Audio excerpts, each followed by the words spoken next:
In this episode, the featured film reacquainted me with my first screen crush, introduced me to the leadingest leading man from the golden age of Hollywood, and showcases a director who had been making terrific films for 10 years and would go on making terrific films for another 10 years. A record I think never seen before or since.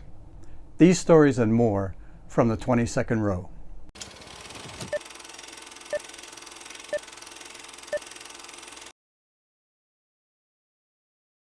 To Catch a Thief was released in 1955. I was born in 1955. Bill Gates was born in 1955. Albert Einstein passed away in 1955. So any way you look at it, 1955 was an eventful year. It also was smack in the middle of what I think is the golden decade of Hollywood within the golden age of Hollywood. Now, why do I say that? First of all, Hollywood had been making talking movies for 20 years, since 1930. And though they had a rough start, they really learned how to do it very quickly, so that by 1935, 1936, they started making pretty good films, very watchable films. And 1939, 1940, 1941 is considered a terrific period for Hollywood talking pictures.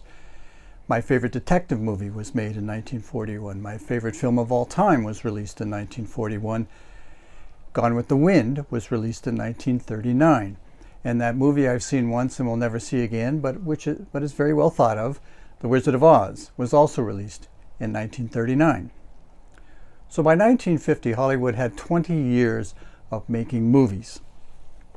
And the technology was better, the cameras were better, the sound recording was better, everything was better, and the talent pool was deep. So they had really hit their stride by the 50s, and for the entire decade, year in and year out, they would make terrific films, watchable films, very entertaining films. I just think it was a magic period. Now, the other reason why I think it was a magic period was because of the talent pool. Now, Hollywood had always had a very good talent pool. Right from the beginning of movies, people were flocking to Hollywood. Even in the teens, 1912, 1914, 1915.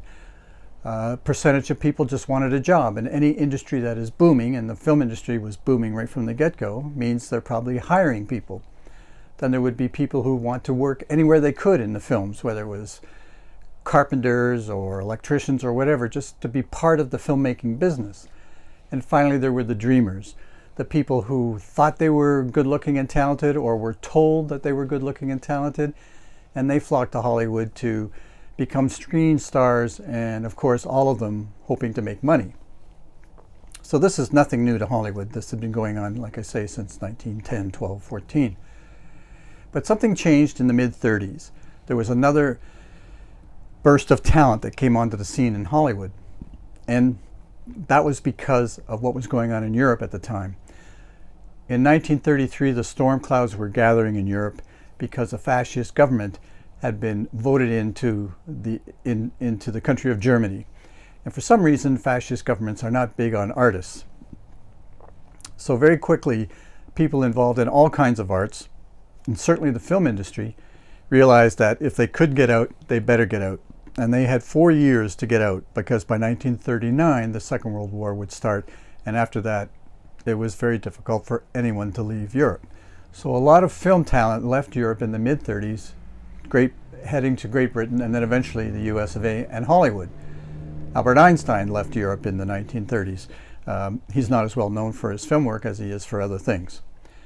So by 1939, everyone who could leave Europe, who were film people, left, and there was quite an array of talent who did leave, and they were absorbed by Hollywood, and therefore the talent pool once again exploded. And so for the next 10 years, between 1940 and 1950, these people got very acclimated to the world of Hollywood, and they just brought another huge resource to the business of making movies, so that by 1950 they were well established. They'd already made, a lot of these people had made very good films, and they were all poised for this next 10 years of fabulous movie making. Now, Hollywood had been making movies, talking pictures, for 20 years, but they had a little bit of an interruption. As I said, the Second World War started in 1939 in Europe, but didn't really affect Hollywood until 1942, because in the first week of December of 1941, The Japanese attacked Pearl Harbor and the U.S. involved in the war, and then one thing led to another, and then the U.S. was involved in the total Second World War. So what did this mean? Well, it meant that some stars, some male stars and female stars, joined the armed forces. Now, women couldn't fight at this time, but they would be involved in entertainment or other things to entertain the troops and to promote all the things that needed to be promoted. Some of the male stars actually joined combat units. Some were in the Navy, some were in the Air Force, and served in that respect. But the other interesting thing that happened was 5 of the most elite directors from the 30s, very successful, made a lot of terrific pictures, very, very watchable films, were commissioned, volunteered, suggested by Hollywood. I don't know how it came about, but the U.S. Army had these people join units, filmmaking units, and their goal was to record this day-to-day history, which was the Second World War. They brought with them first-rate Hollywood cameras. They brought with them 35 millimeter film, and it was color film. So these 5 directors went to every theater of war. It's funny that the word theater is used to describe something as horrific as war, but one director went to the South Pacific. Another director found himself in Alaska, and the other 3 ended up in Africa and Europe. Now this went on for 3 years. Now Hollywood movies didn't stop, of course, they continued, but a healthy percentage of very talented people were no longer on the scene for just those 3 years. Now they all came back, and in fact there's a terrific documentary detailing the experience of these directors called 5 Came Back. Not surprisingly, they all survived the war, they all came back, and it's a terrific documentary, and it talks about the trouble they had at the beginning and how they were finding their way, but by the end of the war they had really found their way and made some terrific documentaries. And unfortunately, all of them were changed people. They had seen the horrors of war up close, some of it very horrific. And so they weren't the same directors. They were not going to make any more wonderful, fluffy comedies or movies like that, which are terrific films if you see these late 30s films. They were now going to make meatier films, more serious films, and film scholars think that each of these 5 directors went on to make their best movies in the next 15 years after the war was over, which was 1945. So we have a burst of energy after the war is over, not unusual. We have lots of people, not only new people in the talent pool, but these directors be returning and wanting to make different pictures. And in fact, they really created or solidified a brand new genre. It started, I guess, in the mid-40s or early mid-40s, but it really blossomed after the war was over, and that genre was called film noir. So these were tougher pictures, grittier pictures, not necessarily really expensive made pictures with lots of stars and epics. They were just tough little films with really tough-nosed anti-hero male leads sometimes tougher women. And they're really fun to watch. They're very well done, very stylistic, and they're terrific films, but they were definitely a product of this post-war period. So we hit 1950, and we've got film noir going full speed right up until, I think it lasted, well, it never really ended, but its heyday was from 1946, let's say, to 1953-54. Then in the 50s, we had the genre of musicals, which I've mentioned in a previous episode. They were just fantastic musicals being made one after another in the 50s. There were westerns. Now, Hollywood had been making westerns even before there was Hollywood. From the first time people started filming things with a camera, filming action, they were making westerns. I don't know what it is, but the public likes cowboys with white hats and pistols and horses. So there were westerns right from the get-go, right through the silent era and right up through the talking era. But in the 50s, the westerns were spectacularly good, in my opinion. They were, again, watchable to this day. They're terrific films.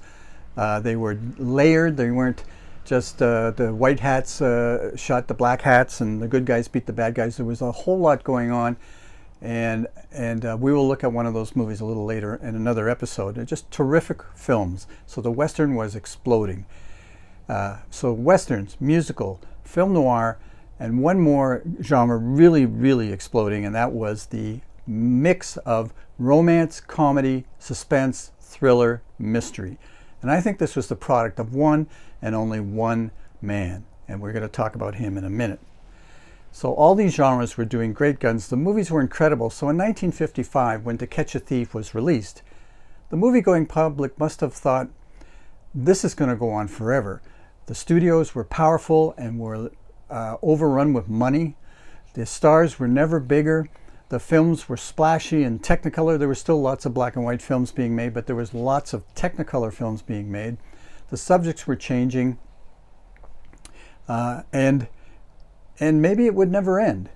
But in fact, by 1955, there was only 5 years left of this golden period. Obviously, the decade would end in 5 years, but so would the golden age, I think, of Hollywood.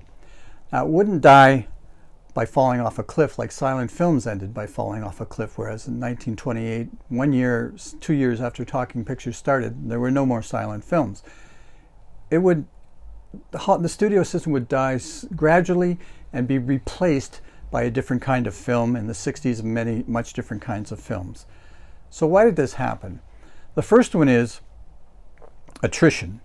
All the studio heads, 7 or 8 men, and they were all men, had begun either in the mid-teens, 1914, 15, 16, or in the early mid-20s. So 20th Century Fox, Paramount, MGM, Columbia, Warner Brothers, Universal, all the same men were in charge through this whole period. And what happens is they weren't young men when they started, most of them, and they were quite old by the 50s, and they started dying off. So that's one thing that happened. Now the studio system has been debated and quite rightly assaulted for lots of bad things that happened. These men were so powerful, so rich, so commanding, had all their stars were under contracts that were pretty punitive, despite the fact that some of them made lots of money. And there's a lot to be said for how this wasn't the nicest place to be, and it was very challenging. A lot of these Hollywood moguls had behavioral issues, and so it wasn't great. But what the scholars also agree on is that these men loved movies and loved the Hollywood they had built. It was very important to them, and they were very proud of that fact. And their whole story, these 7, 8, 9 men, is very well documented in a book called An Empire of Their Own by Neil Gabler. Terrific read. Goes into a great deal about who these men were, how they became the moguls they became, what happened during their tenure as the kings of Hollywood, and how it all ended. So it's a terrific read if you're interested in pursuing this in greater detail. So that's one reason why the studio system collapsed. The other reason is the old-fashioned story of demographics. Now, in 1945, the war had ended, and there's a euphoria, there's a new energy in the land. These GIs were all coming home. There was a level of prosperity that was going to happen for some, not all. The Depression of the 30s was a thing of the past. People were happy, and there was, like I say, energy, and the country was really moving ahead. So what did all the 2 million or so, if not more, people, GIs, soldiers, what did they do when they got home? Well, they started making babies. Lots and lots of babies. So from 1946 to 64, 65, 66, I'm not exactly sure what the end date was, but from 1946 we have what is known as the baby boom. And everyone born in that period are called baby boomers. Well, I'm a baby boomer. Me and Bill Gates were baby boomers. So what does this mean? Well, this means that by 1958, 59, 60, this enormous number of babies are now teenagers. And the 50s were a relatively prosperous time for a lot of people, not everybody, but for a lot of people. And these teenagers had money in their pocket and were willing to spend it on whatever they wanted. And I think the first impact of these teenagers was in music, with Elvis Presley and rock and roll. And if they wanted to listen to that kind of music, that's the kind of music they listened to. And I think it also happened in movies. These teenagers, and of course by 61, 62, 63, there were a whole lot of teenagers, didn't seem to be terribly interested in the movies of that their parents would watch, and so they didn't. And so this new demographic, in some ways, helped to change how movies were being made, or the kind of movies that were being made. There was a lot of other social upheavals in the 60s, and that affected how movies were being made as well. So these new movie makers were interested in money. Of course, just like the moguls were. The moguls were interested in money as much as the new ones were. But the debate has been that these new movie makers of the 60s were accountants and lawyers, as opposed to these studio heads who were, for all their behavioral issues, really loved making movies. And the argument was, and it's a reasonable argument, that their successors were not quite so enthralled with movie making as they were with just simply making money. So put that all together, the demographic and this change in the power structure, and the Hollywood studios and the golden age of Hollywood was by 60, 61, 62, it was over. Slowly, but it was over. But this is 1955 for To Catch a Thief. The end of the studio system is not even a dream. They think it's going to go on forever. And we have this wonderful movie. So let's go back to 1954. And our director, who we'll leave aside for a moment, has a new project. Now, this director really knew what he wanted to film. And he liked certain stories, and he was attracted to stories that appealed to his own tastes and his way of making movies. So we have this project. He said, well, we have to have a scene, a really exciting scene to make this fun film. Well, what about the south of France? What about the French Riviera? Perfect. Who can beat that? How about Cannes as the city, the location of the film? Perfect. Cannes had been hosting a film festival since 1946. It was becoming more famous every year. And however wonderful TIFF is, the Toronto International Film Festival, and it is wonderful and very well thought of, Cannes is Cannes. The French Riviera, stars, celebrities, and oodles and oodles of money. So, and in this city there are grand hotels and monstrous villas all around it. So we've got our scene. This is terrific. Now what? Well, it obviously is a destination for the rich, famous, and idly rich. So we have a lot of people in Cannes who have lots of money and lots of jewels and lots of things, and they're vacationing there because that's what people with lots of jewels and money do. So we have an heiress. Husband has died, but all his millions from oil are now in her hands, and she's just traveling the globe with her daughter, her gorgeous, icy, elegant, sophisticated, well-educated daughter, a mother and daughter in Cannes. So that's part one of the story. Part two of the story is, or the other half of the story is, we have a cat burglar in Cannes. And this is a retired cat burglar. He fought in the war. The war was about 9 years old, but he was young enough to have fought in the war with the resistance fighters in France, and was now retired and having a nice time on the French Riviera. So we have a retired cat burglar, and we have this daughter of an heiress. Their ages are not equal, but doesn't matter. For the sake of this movie, we don't care. So what happens? Well, someone starts stealing the jewels, and the story revolves around, is it going to be the retired cat burglar, or is it somebody else? And that's the story after the scene. Now, okay, let's get people to act in these roles. And I'm going to only talk, there are lots of good co-stars and supporting characters, lots of interesting players, and it's terrific. But we have to have a great leading lady and a great leading man. So let's start with the leading lady. Elegant, gorgeous, sexy, icy, smart, able to handle really clever dialogue. And our director said, Grace Kelly. So I had met Grace Kelly when I saw, 15 years old, I saw the film Rear Window. And the camera really knew how to play up the fact that she was one of the most beautiful women in the world.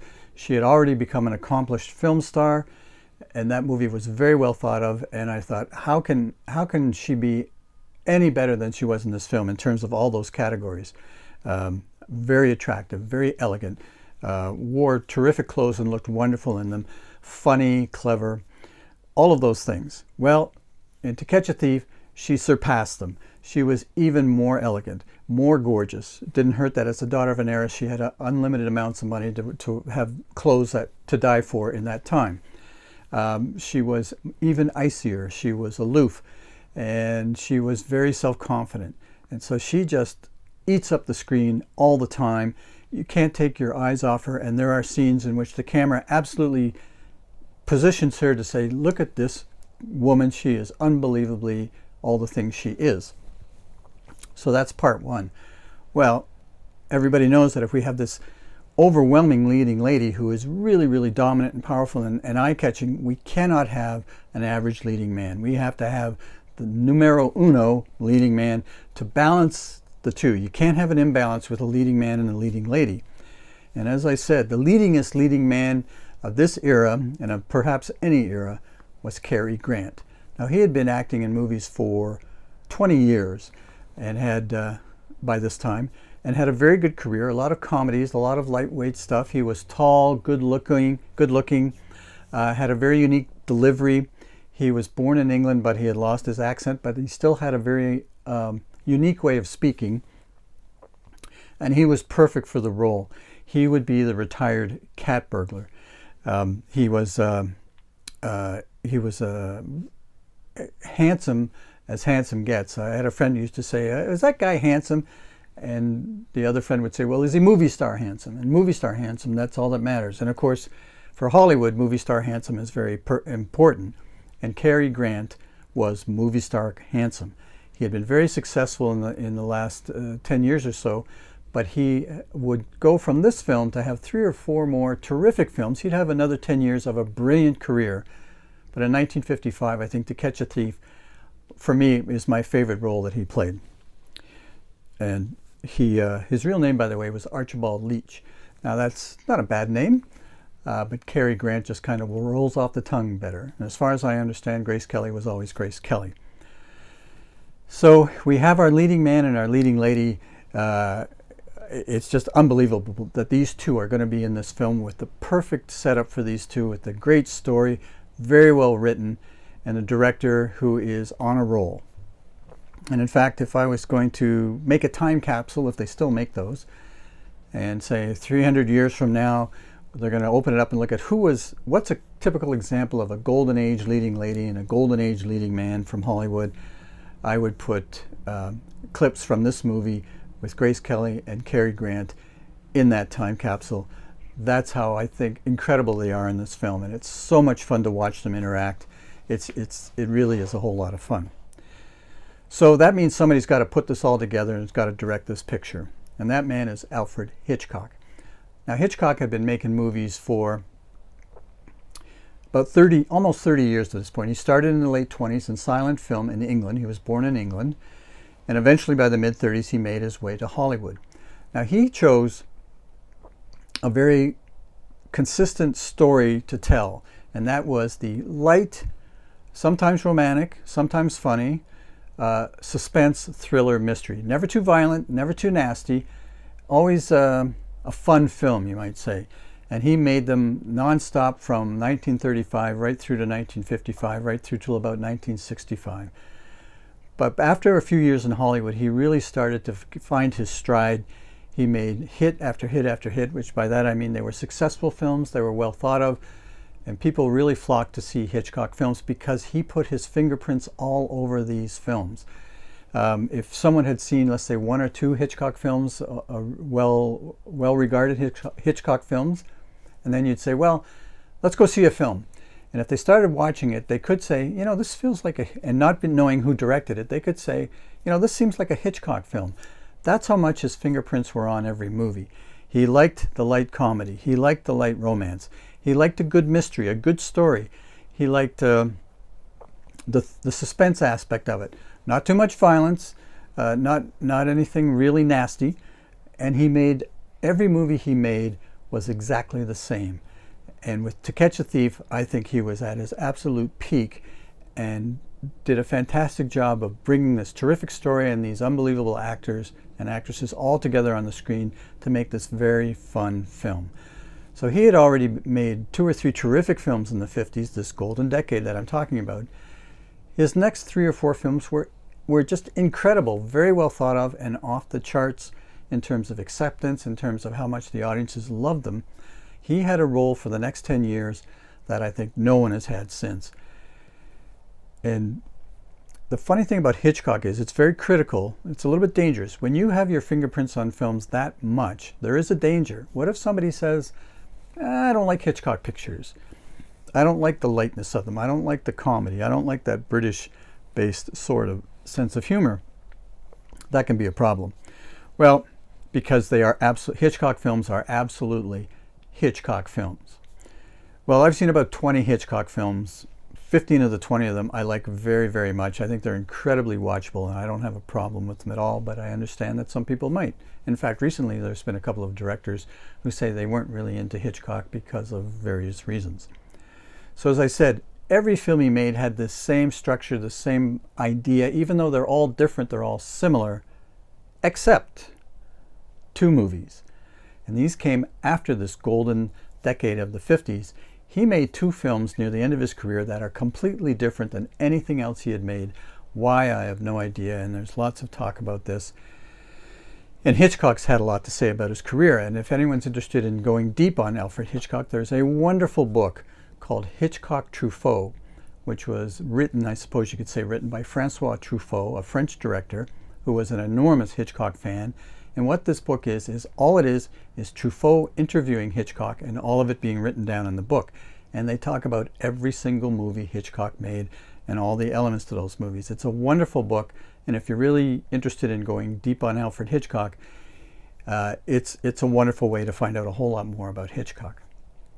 So he makes Rear Window, tremendously popular film. Follows it up with To Catch a Thief, wonderful film, one of my favorite films of all time. And then he makes a couple more films, terrific films. One of them I'll talk about in another episode. But in 1960, he doesn't. He makes a horror movie, and he's never made a horror movie of this type, and it is considered his most famous film. People who have heard of Hitchcock might have only seen one film, they would have seen this film. People who've never heard of Hitchcock might have heard of this film. And in 1960, he released a film called Psycho. And it's a horror, it's suspense, it's a thriller, it's scary. It is much more violent than any other film he made, and it has been remade, I think, at least once, and it is a complete departure from everything else he did, and it was spectacularly successful. It shook the movie world for a while, and that's all I'll say about it. If you're interested, it's a fun ride, that film, I have to tell you, and it is genuinely scary. If you like horror films, it packs a punch. The next film he released in 1963 was in the same vein, another horror film. It was called The Birds. Now, what is it, ornithology? Is it the bird watchers who, a light, nice, airy comedy and they fall in love? No. All I'll tell you about this plot is, imagine that all these birds on this planet all of a sudden have an attitude problem, and they no longer like human beings. And they no longer like human beings in a big way. So figure out how many billions of birds are there on the planet, if it isn't trillions, and they decide they don't like human beings so much that they want to attack them. And that's the plot line for The Birds. So it's also quite violent, it's scary, it's a wild ride, but a complete departure for Hitchcock. So, reel back to 1955, we have this terrifically fun film, this really enjoyable film. The story is set, heiress, daughter, Jules, retired cat burglar, having a nice time. Jules start disappearing. Was it him? Was it somebody else? There's the mystery. Let's find out. The retired cat burglar and the heiress and the daughter come together, and all kinds of fun things happen. It's an absolutely wonderful film, one of my favorite movies. But let's just take another step back. In my previous episode, I talked about the one true genius of cinema, who I think is Charlie Chaplin. And to see a Chaplin film like City Lights, or maybe another film, it is an enormous change, and he rocked the movie industry when he became so successful. And I also focused on a 1950s musical before that, a terrific musical, as good as any musical I think that was ever made. And again, that was it wasn't life-changing or a milestone, but it was a tremendous film. And before that, perhaps as good a private detective movie as there ever has been, very well thought of. And I focused on that one because it's just one of those films that just leaves your jaw dropped through the whole thing. But I don't go to movies to see milestone films, to see earth-changing films, to see films that are landmarks, that the world is never the same after they're released. I just want to go to a film and enjoy the movie. I want to enjoy what's up on the screen. And for me, that's very important. So yes, there are 5 or 6, or maybe not many more than that, films over the course of the Hollywood history that really made a difference to the industry, changed everything. whether it be Chaplin or other people that we may talk about later. But I'm just as happy coming out of a film like To Catch a Thief, which is what I'd call a little film. Now, it's kind of odd to call it a little film with one of the greatest leading ladies in all of Hollywood history, one of the greatest leading men of all of Hollywood history, a fun little story, and directed by a man, as I said, who had 20 years of hit after hit after hit after hit. But it's still a little film because it's just a burglary film, and who's doing it and who isn't doing it. But it's just a wonderful ride and a terrific film to watch, and you come out of it and you think, oh, that was a lot of fun, and boy, oh boy, oh boy, aren't these people so much larger than life. So I like seeing the life-changing films, the milestone movies, and I like seeing little films too. Just whatever I can get engaged with, where I like the characters, where I can find the story believable, plausible, that is well written and well acted, and it just is enjoyable. And that's really important for me in watching films. You don't have to see knock 'em dead, life-changing movies all the time. You just have to go out and enjoy a film. And for me in 1955, To Catch a Thief is that film. It is just a perfect example of what Hollywood was doing at the time.